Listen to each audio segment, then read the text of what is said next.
Ram Ram friends. మొన్న supreme court పాస్టర్లు నన్నులు కూడా ప్రభుత్వానికి ఆదాయ పన్ను కట్టాలి అని తీర్పిచ్చింది.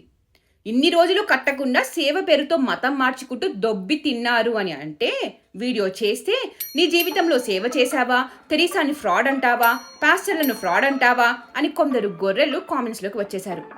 ఆ గొర్రెలకి ఒక సవాల్. నేను తెరీసాకి జై అంట, తెరీసా ద గ్రేట్ అంట. ఆమె చేసింది సేవనే, ఆమె కన్నా దయార్థ హృదయురాలి ప్రపంచంలోనే లేదు అని చెప్తాను. కానీ దానికోసం మీరు ఒకటి చేయాలి. కుష్ఠరోగులు కానీ, ఎయిడ్స్ పేషెంట్స్ కానీ, టీబీ కానీ, ఈ పేషెంట్స్కి వాడిన సిరింజులు మీరు కూడా వాడుకొని లేదా మీ ఇంట్లో ఎవరికైనా వాడి, ఇదిగో తెరీసా చేసిన పనే మేము చేసుకున్నాము, ఇదే సేవ అని వచ్చి చెప్పాలి. సవాల్ యాక్సెప్ట్ చేస్తారా? మంచి అవకాశం. అందరితో చెప్పిస్తా తెరీసా ఫ్రాడ్ కాదు, ద గ్రేట్ అని. అదేంటి అలా ఎలా యూజ్ చేస్తాం, అది మహాపాపం కదా అంటారా? అయితే మీరు ఒప్పుకున్నట్టే తెరీసా ఫ్రాడ్ అని. ఆమె సేవ పేరిట మత మార్పిడి చేసింది అని నేను నిరూపిస్తాను. Mother Teresa fraud, Mother Teresa genuine అని సెర్చ్ చేయడం మొదలు పెడితే ఒకసారి వచ్చిన ఆర్టికల్స్, న్యూస్ లింక్స్ చూడండి, మీరు షాక్ అయిపోతారు. తెరీసా చీకటి కోణం, ఆమె సన్యాసి కాదు, ఒక మోసగత్తె, మతోన్మాద మోసగత్తె, ఇలా ఎన్నో ఆర్టికల్స్ మీ కళ్ళ ముందు కనపడతాయి.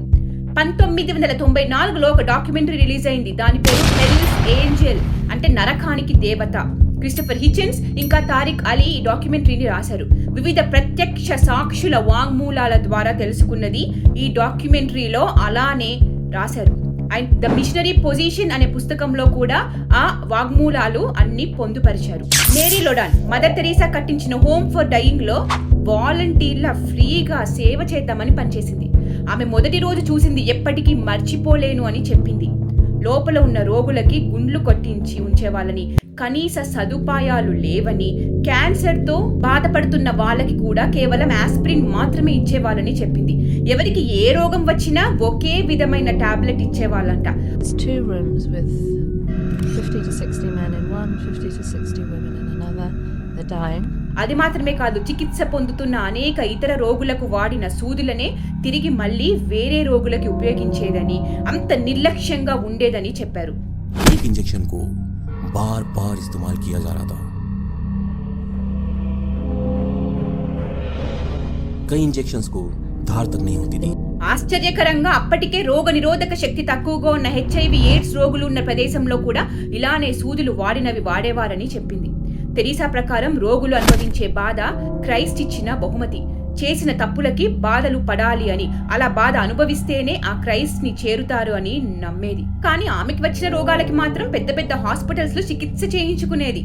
ఒక మనిషి క్యాన్సర్ తో బాధపడుతున్నాడు, తను తెరీసాని తనకి ఎప్పుడు ఈ బాధ తగ్గుతుంది అని అడిగితే, జీసస్ సిల్వ మీద ఎలా అయితే బాధపడ్డాడో అదే బాధ నువ్వు పడుతున్నావని, సో ఆ జీసస్ నిన్ను ముద్దు పెట్టుకుంటున్నాడని అంటుంది. అప్పుడు ఆ మనిషి బాధలో గట్టిగా ఏడుస్తూ, please tell Jesus to stop kissing me, ఎంతో బాధగా ఉంది నాకు అని చెప్తాడు.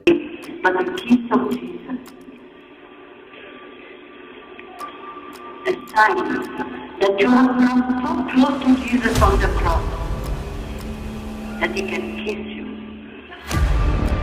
and we join our hands together and say, Mother Teresa, please tell Jesus to stop kissing me. ఇంకొకరికి కాలు తీసేయవలసి వస్తే కనీసం మత్తు మందు ఇవ్వకుండా ఆపరేషన్ చేపించిందట. మీ ఇంట్లో వాళ్ళకి ఇలాంటి వైద్యం ఇప్పిస్తారా? ఇప్పించండి, అప్పుడు వచ్చి చెప్తాను నేను జై తెరీసా అని. అంటే బయటి ప్రపంచానికి మాత్రం మదర్.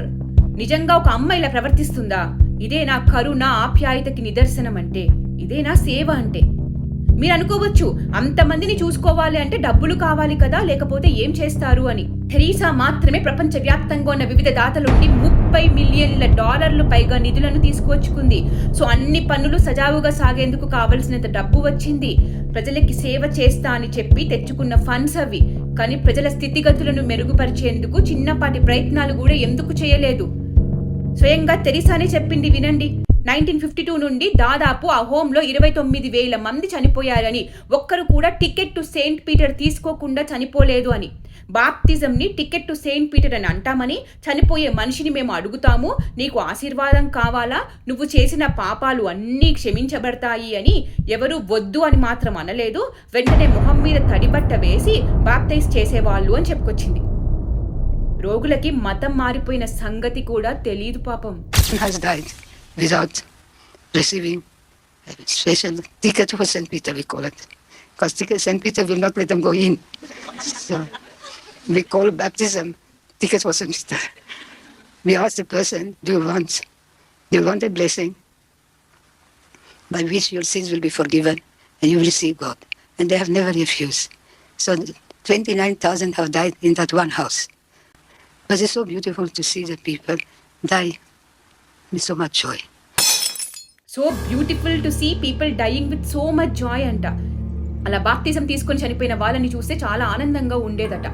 తెరీసా చేసింది పేదల సేవ కాదు, ప్రజా సేవ అంతకన్నా కాదు. అయినా ఆమె బాహటంగానే నాకు పైలోకంలో ఎంతమందిని మతం మార్చాను అనే లెక్క ఉంటుంది ఆ దేవుడి దగ్గర, ఆ లెక్కనే నాకు ఇంపార్టెంట్, ఆ లెక్క పెరుగుతూ ఉంటే నాకు చాలా సంతోషంగా ఉంటుంది అని చెప్పింది. అదేమీ పట్టించుకోకుండా ఇదేమీ నిజం కాదు, ఆమె సేవ చేసింది తొక్క తోటకూర అని మన కన్ఫ్యూజ్డ్ హిందువులే ఇంకా ఆహా ఓహో సేవ అంటున్నారు. ఇది సేవ అయితే డొక్కా సీతమ్మ గారు చేసింది ఏమిటి? ఎంతమందికి అన్నదానం చేసింది, ఎంతమంది కడుపులు నింపింది. ఆవిడ గురించి మనకి ఎందుకు తెలియదు? ఎందుకంటే మిషనరీస్ వెనుక లేవు కాబట్టి, ప్రపంచం మాట్లాడదు కాబట్టి, అవార్డులు ఇవ్వరు కాబట్టి. ఎప్పుడూ చెప్పేది ఒకటే, మనకి శత్రువులు ముల్లాలు, మిషనరీలు, మార్క్సిస్ట్. ఎవరి లెవెల్లో వాళ్ళు కావలసినంత నష్టం చేస్తూనే ఉన్నారు. నా సవాళ్లను యాక్సెప్ట్ చేసేవాళ్ళు ఉన్నారా? చూస్తాను. I'm waiting. చెప్పించండి నాతో జై తెరీసా అని, ఆమె చేసింది సేవే అని.